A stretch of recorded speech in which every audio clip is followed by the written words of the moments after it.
applause for you. For your final act, the fantastic Paul Scoble.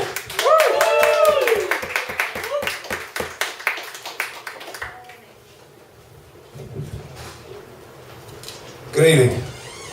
How you doing? Now, you might have noticed that I'm a metalhead.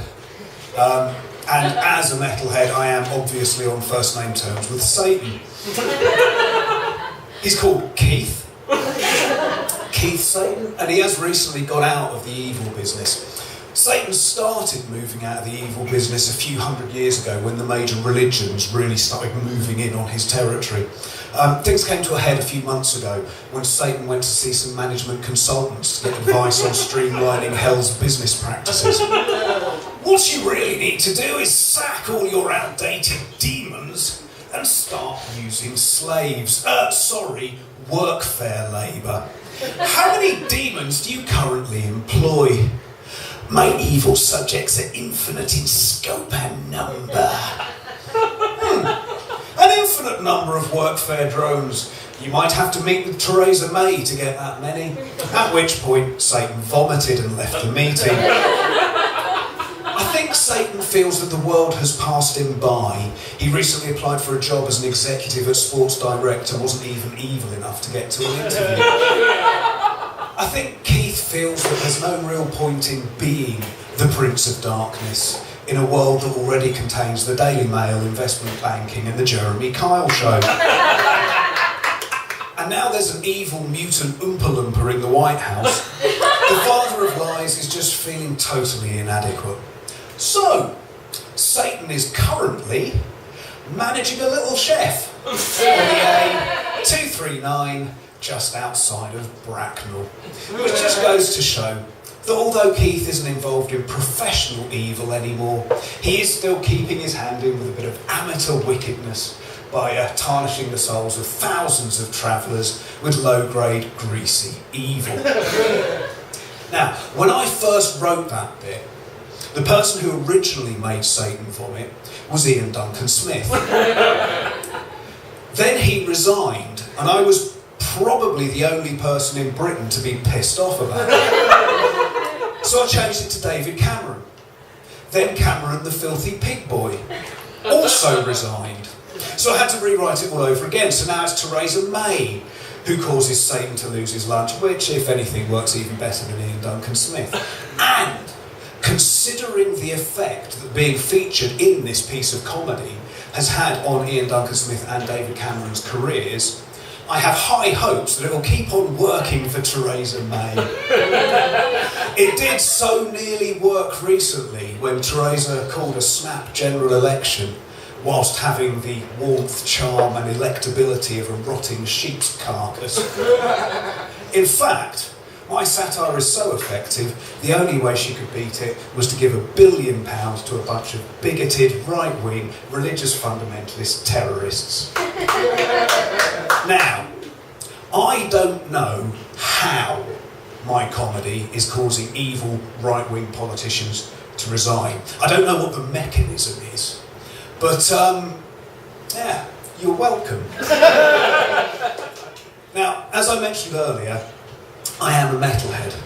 Now, the aesthetic that goes along with heavy metal appears to some people to be quite aggressive. But all it actually signifies about me is that I love heavy metal. It doesn't say anything about me as a person other than I have really fucking great taste in music.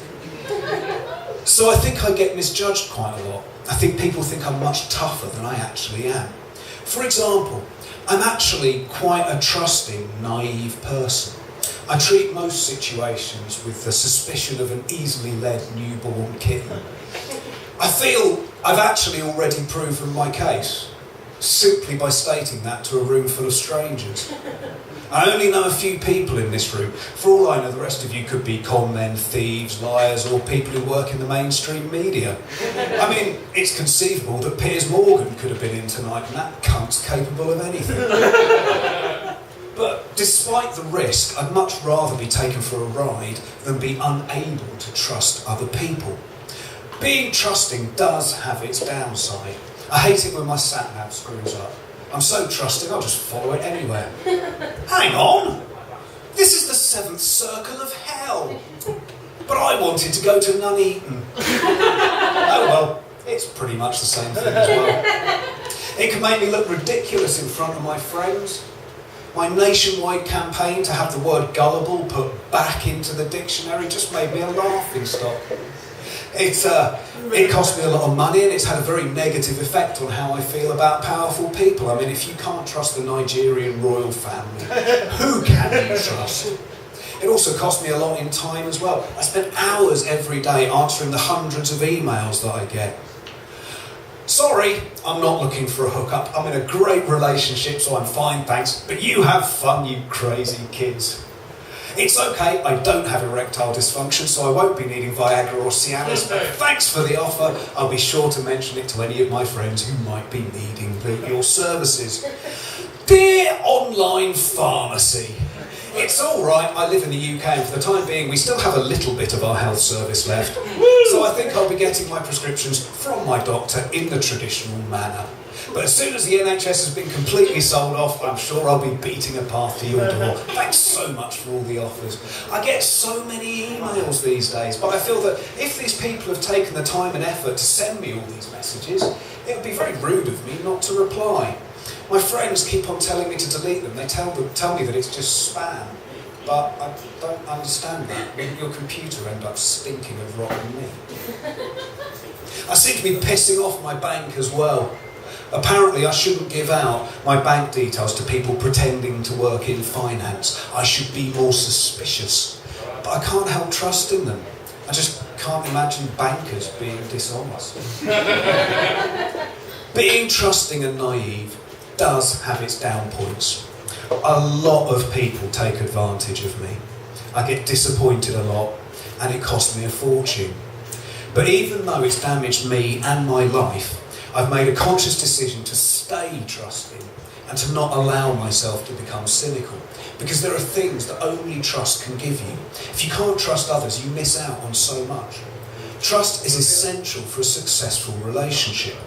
I firmly believe that my incredibly trusting nature is one of the main reasons why my girlfriend and I are celebrating our 24th anniversary this year. 24 years of love, happiness and, yes, trust. I must admit though, just for accuracy, you understand, I haven't actually seen her since 1997 when she popped out to get tea bags and still hasn't come back. It does worry me, but she always was really into tea. So it's not out of character for her to go to extreme lengths to get some really, really great tea. And what sort of boyfriend would I be if I stopped trusting her just because I haven't seen her for a while? Who dumps their partner simply because they're a little late coming home from the shops? One of my friends thinks he's found her on Facebook, but I keep on telling him, okay, maybe the person he's found does look exactly like her, even down to the small birthmark on her neck. But that's the wrong surname, and I think I would have remembered 2 kids. Even though I get laughed at a lot, I do still believe in our relationship. I trust that she still loves me, because after all, in a relationship, if you haven't got trust, what have you got? I know you think I'm an idiot. Everyone does. But I'm afraid I don't agree with you. I think I'm a really lucky man. I think I'm lucky because trust is intrinsically linked to hope. After all, isn't trusting someone simply the hope that they'll act decently? My life is filled with hope. Some people have said that's all that I've got, but it is a great thing to have so much hope. I hope one day I'll get to see the bright lights of Nuneaton. I hope Prince Numday Azakawe will return my bloody money. I hope I'll spend less than 8 hours a day answering emails. I hope one day I'll get to taste that elusive, perfect tea that my girlfriend has been trekking around the world to find. I bet it'll be just as good as Yorkshire tea.